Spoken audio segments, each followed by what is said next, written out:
hello लोगोफोर नोंथांमोन बयखौबो आंनि चेनेलाव बरायलायबाय दिनैहाय आरोबाव मोनसे गोदान भिडिअ लानानै फैबाय लोगोफोर दिनैहाय रौतानि गोदानै बानायजानाय मोनसे चिल्ड्रेन पार्कआव रुंसारि करेन्द्र बसुमतारी जायखौ जोङो मुगानि दावहारु करेन्द्र बसुमतारी होननानै जों मिथिनाय जायो बे सारनि रुंसारि जानाय सानाव दिनै मिरु दुलाराय बर' फरायसा आफादा बिथांनि रुंसारि सानखौ फालिदों दा बेवहाय आङो दान्दिसे दंफैयो दा नोंथांमोना नायलांनो हागोन बिथांनि मुसुखाखौ जों दोननाय जादों बेवहाय जों फालिगोन आरो बे सानाव दुलाराय बर' फरायसा आफादनि जानानै आं बयखौबो बरायबाय गिबियावनो दिनैनि हाबाफारिखौ मोजाङै जाफुंसारनायनि थाखाय दुलाराय बर' फरायसा आफादा जोंनि जि गोथार आरज बे आरजखौ जों जेब्लाबो गाबनाय जायो ओंखायनो बे आरजखौ आङो दैदेनलांनो थाखाय उदालगुरि जिल्ला दुलाराय बर' फरायसा आफादनि लोगो बुंथिगिरि मनसिं ब्रह्म बिथांखौ आङो जागायनो थाखाय खावलायहरबाय बयखौबो आरजनि हाबाफारियाव हमफानो थाखाय खावलायबाय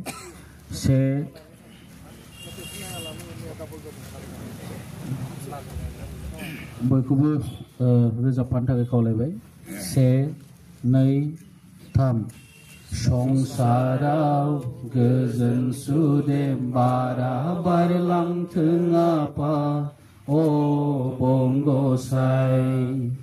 संसाराव गोजोन सुदेम बारा बारलांथों आफा अ बंगसाय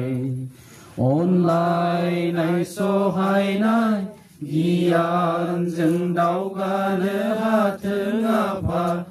अ बंगसाय अनलायनाय सहायनाय गियान अननायजों सोरखिनाथों आफा अ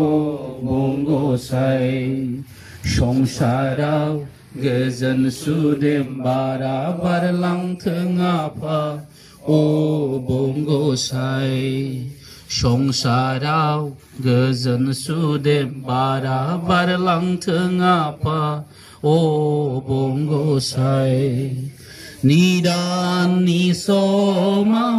गोसोखौ हमथाहायाब्ला जाफै आफा नों जोंनो सोरां होफै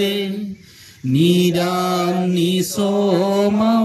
गोसोखौ हमथाहायाब्ला नुजाफै आफा नों जोंनो सोरां होफै सैथो समायना आब्रु साबना हामना अब्ला मुगानि दावहारु करेन्द्रनाथ बसुमतारी आरो बिथाङा दुलाराय बर' फरायसा आफादनि आफादगिरि जानायनि उनाव बिनि उनावनो बड'फा उपनाथ रौतानि कनफारेन्सआव आफादगिरिनि मासिखौ मोनदोंमोन आरो लोगोसेनो बड'लेण्ड सोमावसारनायनि आलादा रायजोनि दाबिखौबो बेयावनो रेजुलेसन हिसाबै लानानै फोसावदोंमोन फैयै फैयै सोमावसारनायनि गेजेर समाव बड' पिपल एक्शन कमिटिनि मासिगिरि बिथाङा बिबान लादों आरो सोमावसारनायनि मोनफ्रोमबो खोन्दोआव हारि दानायनि हारिनि थामोनथा रैखाथि हारिनि इयुन बर' माहारिखौ गेरेमसा हारि महरै बुहुमाव गेवलांसार होनांगौ बे गासै बिथिङाव जातीयताबाद हारिनि जिखिनि रक्षणाबेक्षणनि बाथ्रा मोनथायनि बाथ्रा बे अधिकारफोरखौ लानानै थैथां बिथांमोना हाबा मावदोंमोन जुजिदोंमोन आरो करेन्द्रनाथ बसुमतारीनि जि मोनसे स्पिरिट बिथांनि जि सानस्रि सान्थौ आरो जिहेतु आङो गेजेर फरायसालियाव फरायबाय थानाय समाव बिथांनि फरायसामोन बर' बाजार एमइ स्कुलाव सोमावसारनायनि बे थासारि समाव आङो बिथांखौ लोगो मोनदों आरो खोब खाथिनिफ्राय लोगो मोनदों जोबथा बुब्लिसिम बिथांजों 1-to-1 रायलायनो हारिनि बाथ्रा समाजनि बाथ्रा बर' हारिनि इयुन थासारि आवगायलांनांगौनि खोथा बाथ्राफोरखौ लानानै समाजारि बिथिङानो जा राजखान्थियारि बिथिङानो जा बा माहारिबादनि बाथ्रायानो जा बिथाङा गोबां जोंनो सुबुरुन गोबां बोसोनफोरखौ होलांदोंमोन बिथांखौ जों मालाबाबो बावगारनो हाया बिथांनि जुगामि जिफोर हाबाफारि माल्टि डाइमेनसन बिथांनि जि सान्थौ सानस्रि हारिमुनि सायाव ड्रामानि सायाव मेथाइ लिरनायनि सायाव रौता ओनसोल उदालगुरि आगुनि दरं आरो गासै बर' माहारिखौ जौगाहोनाय आवगायलांनायाव बिथांनि जिखिनि मावफारिफोर बेयो अराय जोंनि गेजेर जानानै थागोन आरोबाव जों इयुनाव मोजाङै हाबाफारि लानायनि गेजेरजों जों बिथांनि जिखिनि थांनानै थानाय समाव माहारिनो होलां बिहोमा बे बिहोमाखौ गोजोर खालामनो बयबो जों जोथोन लानानै हाबा मावनांगोन आं बेखिनि बाथ्राखौ फोरमायनायनि गेजेरजों मुगानि दावहारु करेन्द्र नाथ बसुमतारिया अराय जोंनि गेजेराव अमर हिसाबै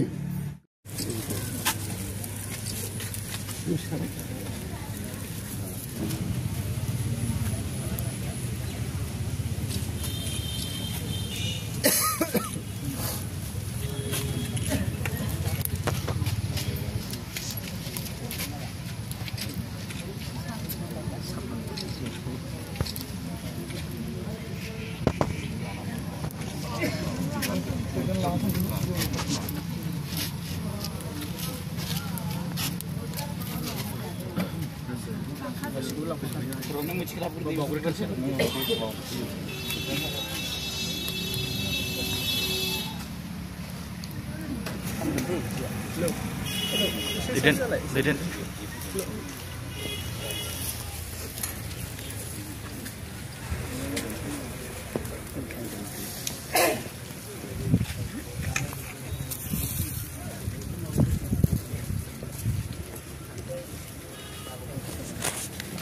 बे गोथार सानाव दुलाराय बर' फरायसा आफादनि मोनसे समनि आफादगिरि